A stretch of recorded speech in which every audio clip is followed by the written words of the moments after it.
रमज़ान शुरू हो चुके हैं और रमज़ान के शुरू होते ही ना हर तरफ एक सुकून, शांति, एक अमन मतलब फैल जाता है चारों तरफ। माहौल में भी इतना अच्छा सुकून और शांति होती है कि बहुत ज़्यादा अच्छा लगता है। यहाँ मैं आप लोग के साथ अपना डे 2 का शहरी टू इफ्तार रूटीन शेयर कर रही हूँ। एक पुरानी यूट्यूबर्स ने मुझसे पूछा था कि आप सहरी आप करती हैं, आपके हस्बैंड करते हैं, फिर आप अपने बच्चों को क्या देती हैं दिन में? तो आज मैंने आप लोग के साथ इस चीज़ को भी शेयर किया है कि मैं दिन में अपने बच्चों को क्या देती हूँ और क्या नहीं, यानी कि फुल डे रूटीन मैंने आप लोग के साथ शेयर किया है। तो चलें फिर बिना देरी के स्टार्ट करते हैं। अस्सलाम वालेकुम एवरीवन, कैसे हैं आप सब लोग? उम्मीद करती हूँ कि आप सब लोग बेहतर होंगे, खुशहाल होंगे और मज़े में होंगे। अल्हम्दुलिल्लाह हम लोग भी सभी बेहतर हैं और अच्छे तरीके से रोज़े निकल रहे हैं, यानी कि बढ़िया तरीके से पूरा दिन इंजॉय करते हैं, रोज़े रखते हैं, इबादत भी होती है, साथ में जो हमारी कुकिंग होती है ना वो भी बढ़िया तरीके से होती है। अच्छा, इसमें एक चीज़ और होती है ना कि सहरी और इफ्तारी में हम लोगों को ना कुकिंग करने में मज़ा भी आता है। कुछ नया नया ट्राई करने का हम लोग हमेशा ट्राई करते हैं, यानी कि मैं तो हमेशा सोचती हूँ कि कुछ नया ही ट्राई करूँ, लेकिन हाँ जितना होता है उतना अपना 100% देती हूँ। अच्छा जी, ये जो शुरुआत है वो मैंने की है मॉर्निंग सहरी से। तो सुबह में मैं जल्दी उठ गई थी, उसके बाद ना थोड़ी बहुत जो प्रिपरेशन होती है वो मैं अपनी शहरी के लिए पहले ही कर देती हूँ, यानी कि एक रात पहले ही हल्की फुल्की जो प्रिपरेशन होती है वो मैं करके रख देती हूँ। जैसे कि मुझे एक डिटॉक्स वाटर बना के रखना होता है सीड्स वगैरह का, तो बस वो डाल के रख देती हूँ। रात भर आराम से रखे रहते हैं। ड्राई फ्रूट्स को पहले से ही भिगो के रखना, तो सुबह उठ के आराम से हम उसको कंज्यूम कर लेते हैं।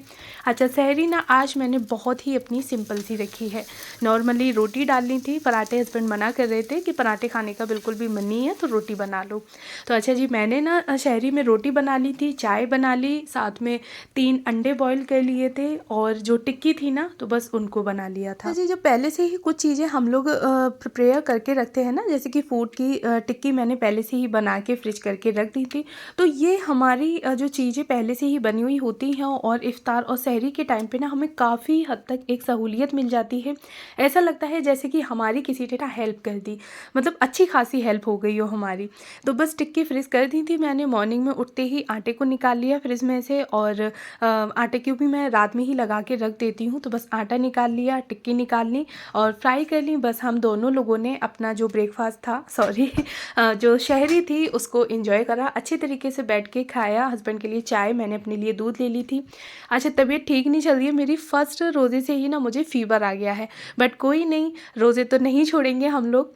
तो मॉर्निंग में ही मैं शहरी में ही दवा ले लेती हूँ जिससे कि मुझे दिन में कोई दिक्कत वगैरह ना हो। तो बस फटाफट से शहरी करने के बाद ना मैं क्या करती हूँ कि और कोई क्लीनिंग नहीं करती। नॉर्मली जो मेरी डाइनिंग टेबल होती है बस मैं उसको क्लीन कर देती हूँ, जिससे कि मुझे इफ्तार के टाइम पे अपनी डाइनिंग टेबल को ना बिल्कुल भी मुझे क्लीन करने की ज़रूरत ना पड़े। आराम से पूरे दिन डाइनिंग टेबल मेरी ऐसी ही साफ़ सुथरी चल जाती है। अच्छा, उसके बाद फिर हस्बैंड चले जाते हैं नमाज़ के लिए। बीच में थोड़ा इतना टाइम होता है कि जो 5-10 मिनट मुझे मिल जाती हैं, तो डाइनिंग टेबल को मैं क्लीन किया, उसके बाद वज़ू बना के फटाफट से नमाज़ अपनी अदा कर ली। और नमाज़ अदा करने के बाद ना मैं थोड़ा कुरान पाक की तिलावत कर लेती हूँ। अच्छा, शहरी के बाद का जो टाइम होता है ना, तो उसमें मैं मतलब शहरी के बाद नमाज़ पढ़ के मैं सोती नहीं हूँ, क्योंकि फिर काफ़ी सारे काम होते हैं। प्लस जब हम सो जाएंगे तो फिर हमारी इबादत भी रह जाएगी, और मेरा अब स्कूल जाता है तो फिर उसकी जो तैयारी होती है वो मुझे ही पूरी करनी पड़ती है। उसको बात दिलाना, उसको तैयार करना, उसका टिफ़िन बॉक्स जो होता है उसको रेडी करना, इस तरह से ना काफ़ी सारे काम होते हैं, जिसकी वजह से मैं फिर शहरी के बाद ना सोती नहीं हूँ, इबादत करती हूँ। और इबादत के बाद लगभग शहरी के नमाज़ पढ़ने के बाद 7:30 पौने 8 बजे तक मेरा इबादत का टाइम रहता है, यानी कि जितनी मुझसे तिलावत होती है कुरान पाक की उतने मैं पारे पढ़ लेती हूँ। और उसके बाद फिर मैं फटाफट से लग जाती हूँ मीराब के लिए लंच बॉक्स तैयार करने में। अच्छा, मीराब के स्कूल में ना नॉन वेज बिल्कुल भी अलाउड नहीं है, तो जिसकी वजह से मैं एग वगैरह हुआ या फिर चिकन, मीट, बीफ कुछ भी मैं उसके लिए नहीं रख सकती। तो मुझे अलग से मीराब के लिए ना दाल, आलू, सब्ज़ी ये चीज़ें ही बनानी पड़ती हैं। तो बस आज बहुत ही सिंपल तरीके से यहाँ मैं दाल बना रही हूँ। अच्छा, दिन में भी मीराब और दानिन दोनों लोग इस चीज़ को ट्राई कर सकते हैं, यानी कि मैं इतना बना के रख देती हूँ कि मीराब स्कूल से आके ले ले, और दानिन जो है वो लंच में रोटी पराठा मैं उसी वक्त डाल देती हूँ उसके लिए, यानी कि बना देती हूँ। और बाकी की जो दाल वगैरह होती है ना, तो वो उसके लंच बॉक्स में भी चली जाती है। प्लस मीरा अब स्कूल से आने के बाद उसको रोटी या पराठा जो उसका मन होता है वो बना के मैं दे देती हूँ। अच्छा, दाल यहाँ पे बन नहीं है, विसिल आएगी उसमें, तो मैं फटाफट से मीराब के लिए ऑमलेट बना के रेडी कर दूँगी। तो यहाँ पे ऑमलेट मैंने बहुत ही सिंपल तरीके से रखा है, कोई भी स्पाइसेस मैंने इसमें ऐड नहीं किए, नॉर्मली नमक डाला है और बस अच्छे से मैंने इसको फेंट लिया और उसके बाद 4 ब्रेड के साथ ऑमलेट बना के रेडी कर दी। अच्छा, इस ऑमलेट को दानीन और मीराब दोनों लोग एंजॉय कर लेंगे सॉस के साथ, क्योंकि अगर मैं इसमें स्पाइसेस वगैरह ऐड कर दी तो मीराब तो ले लेगा लेकिन दानीन नहीं ले पाएगी। तो मैं ऐसा करती हूँ ना कि एक बार में ही दोनों बच्चों के लिए बना देती हूँ। तो बस ऑमलेट रेडी कर दी, मीराब और दानीन दोनों ब्रेकफास्ट कर लेंगे ही ना, फिर वो दोनों ब्रेकफास्ट करेंगे और मैं मीराब के लंच बॉक्स के लिए यहाँ पे पराठा भी रेडी कर दूँगी। तो बस पराठे को भी मैंने अच्छे से बना दिया और लंच बॉक्स रेडी कर दिया मीराब का। बटर बटल रख दी, बैग रात में ही मैं रेडी करके उसका रख देती हूँ, जिससे कि मुझे एकदम से सुबह में ना भागम भाग ना करनी पड़े। तो बस मीराब को भी रेडी कर दिया, मीराब चला गया स्कूल और उसके पापा उसको छोड़ने के लिए चले गए। अच्छा, उसी के साथ ना दानीन भी जाती है। तो मॉर्निंग में दोनों बच्चे चले जाते हैं, फिर मैं फटाफट से लग जाती हूँ अपने काम में। तो मॉर्निंग में शहरी के बाद ना मैं सिर्फ डाइनिंग टेबल को क्लीन करती हूँ और बर्तनों को ना बास्केट में डाल देती हूँ, क्योंकि मुझे सुबह में भी उठ के कुकिंग करनी होती है। तो इस वजह से किचन में नॉर्मली मैं एक वाइप कर देती हूँ, जैसे कि रोटी बनाते में ना सूखा आटा वगैरह लग जाता है तो बस उसको कर दिया। बाकी का मैं कोई भी क्लीनिंग उस टाइम पे नहीं करती। मीराब जब स्कूल से यानी कि स्कूल के लिए निकल जाता है ना, तब जो भी मेरी क्लीनिंग होती है वो स्टार्ट होती है।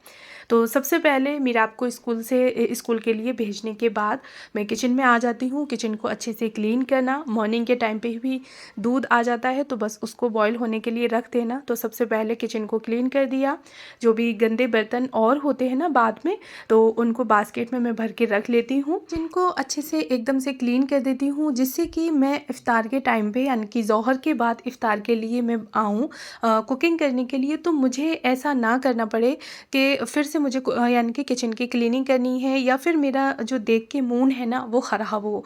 तो मैं बिल्कुल भी इस तरह से कोई भी अपना काम नहीं छोड़ती। मॉर्निंग में ही यानी कि मीराब को निकालने के बाद किचन को, घर को एकदम अच्छे से नीट एंड क्लीन कर देती हूँ। जो भी सारा काम होता है किचन को क्लीन करना, दूध को बॉईल करके रखना, जितने भी बर्तन होते हैं तो उसको तुरंत ही वॉश करके रखना। रात के इफ्तार के बर्तन वो रात में ही मैं वॉश करके रख देती हूँ। डाइनिंग एरिया को नमाज से पहले ही क्लीन कर देती हूँ। उसके बाद फिर नॉर्मली मुझे घर की क्लीनिंग करनी पड़ती होती है, तो हल्की फुल्की जैसे डस्टिंग हो गई, बेड को अच्छे से ठीक करना, टेकिंग करना, उसकी मॉपिंग वगैरह करना, ब्रूमिंग करना, तो ये सारे काम मेरे हो जाते हैं लगभग 11 साढ़े 11 बजे तक। और उसके बाद फिर मैं और दानीन हम दोनों लोग ना लेट के मतलब लेट जाते हैं, क्योंकि सुबह के उठे हुए होते हैं और फिर इस टाइम तक यानी कि दोपहर के टाइम तक आते आते काफ़ी मुझे थकान होने लगती है और नींद भी आने लगती है, क्योंकि शहरी में जब मैं उठती हूँ तो उसके बाद मैं बिल्कुल भी रेस्ट नहीं लेती, ना ही सोती हूँ। इबादत करना फुल टाइम और फिर मीराब को रेडी करना, स्कूल भेजना, घर की क्लीनिंग करना। तो इतने टाइम यानी कि 11:30-12 के आसपास मैं और दानीन हम दोनों लोग लेट जाते हैं। तो दानीन भी 1.5 से 2 घंटे की नैप आराम से ले लेती है। उसी के साथ ही मुझे भी एक पावरफुल नैप मिल जाती है, जिससे कि मैं ज़ोहर के लिए उठूँ तो एकदम अपने आप को एनर्जेटिक फील करूँ। तो सारा कुछ एकदम अच्छे से क्लीन करना, सारी चीज़ों को मतलब अच्छे से ढंग से उसी की जगह पर रखना। उसके बाद मैं और दानीन आराम से नैप लेते हैं। फिर मैं उठती हूँ ज़ोहर के टाइम पे, तो बस ज़ोहर की नमाज़ अदा करी और उसके बाद एक डिटॉक्स ड्रिंक होता है तो वो मैं बना के रख देती हूँ।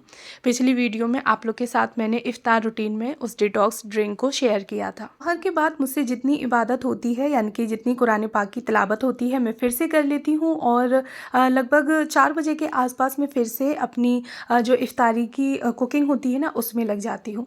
तो कुछ चीज़ें मैंने फ्रीज़ करके रखी थी। अच्छा, इन चीज़ों से ना ये सहूलियत हो जाती है कि इफ्तारी में ना हमें एकदम से मतलब हर एक चीज़ पूरे तरीके से नहीं बनानी पड़ती, बस फ्रीज़ में से निकालना है, नॉर्मली फ्राई करना है और फिर पूरे दिन हम लोग रोज़े से होते हैं तो ना कुछ अच्छा बनाने का, अच्छा ट्राई करने का, खाने का भी मन होता है।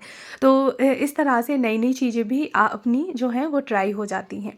तो बस यहाँ पे मैं फ्राई करने के लिए मैंने आज समोसे निकाल लिए हैं, साथ में जो चिकन रोल बना के रखे थे ना, तो आलू के समोसे बनाए थे उनको निकाल लिया। चिकन रोल बनाया था उसको निकाल लिया है। तो बस थोड़ी जो इनमें बर्फ़ लगी हुई है तो मैं लगभग घंटा भर पहले निकाल के रख देती हूँ, जिससे हल्की फुल्की इनकी जो बर्फ़ है वो थोड़ी सी मतलब हट जाए, इनकी मेल्ट हो जाए। और शेक के लिए मैंने यहाँ पे स्ट्रॉबेरी निकाल लिए हैं। तो स्ट्रॉबेरी को ना मैंने पहले ही वॉश करके अच्छे से फ्रीज़ कर दिया था, तो बस यहाँ पे निकाल लिए हैं, कट करूँगी और स्ट्रॉबेरी का मैं बना लूँगी शेक, क्योंकि मीरा आपको ना स्ट्रॉबेरी का शेक बहुत ज़्यादा पसंद आया है। अच्छा, ईज़ी भी होता है रिफ़्रेशमेंट के लिए। रूह अफ़ज़ा वगैरह अभी मैं अवॉइड कर रही हूँ, क्योंकि मौसम चेंज हो रहा है और रूह अफ़ज़े से ना फिर एकदम से गला ख़राब भी हो जाता है, तो इस वजह से अभी रूह अफ़ज़ा मैंने नहीं बनाया है। नॉर्मली मैं रिफ़्रेशमेंट के लिए जो स्ट्रॉबेरी शेक होता है ना, उसको आप लोग देख ही रहे होंगे इस बॉटल में, इसमें मैंने बना के रखा है डिटॉक्स ड्रिंक। इसकी रेसिपी ना मैं पिछली वीडियो में इफ्तार ब्लॉग में शेयर कर चुकी हूँ। अगर आप लोग इसकी रेसिपी देखने में इंटरेस्टेड हैं तो उस मेरी वीडियो से जाके देख सकते हैं। अच्छा जी, अगर आप लोग यहाँ तक आ ही गए हैं मेरी वीडियो को देखते देखते तो प्लीज़ मेरे चैनल को ज़रूर सब्सक्राइब करें और बेल आइकन को भी ऑन कर लें, जिससे कि मेरी किसी भी वीडियो का नोटिफिकेशन सबसे पहले ना आप तक पहुँचे। और हाँ, मुझे कमेंट बॉक्स में बताना ना भूलिएगा कि ये जो मेरा ब्लॉग है, यानी कि इफ्तार सहरी टू इफ्तार का जो रूटीन आप लोगों को कैसा लगा। अच्छा, साथ ही आप लोग भी बताइएगा कि मॉर्निंग में सहरी करने के बाद आप लोग सो जाते हैं या फिर मतलब इबादत करते हैं, यानी कि तिलावत करते हैं कुरान पाक की। मुझे कमेंट बॉक्स में बताइएगा ज़रूर। बस यहाँ ना रोल और समोसे मैंने फ्राई कर लिए हैं और उसके बाद ना कचौड़ी के लिए जो कीमा रखा था तो उसको भी मैंने अच्छे से पीस लिया था।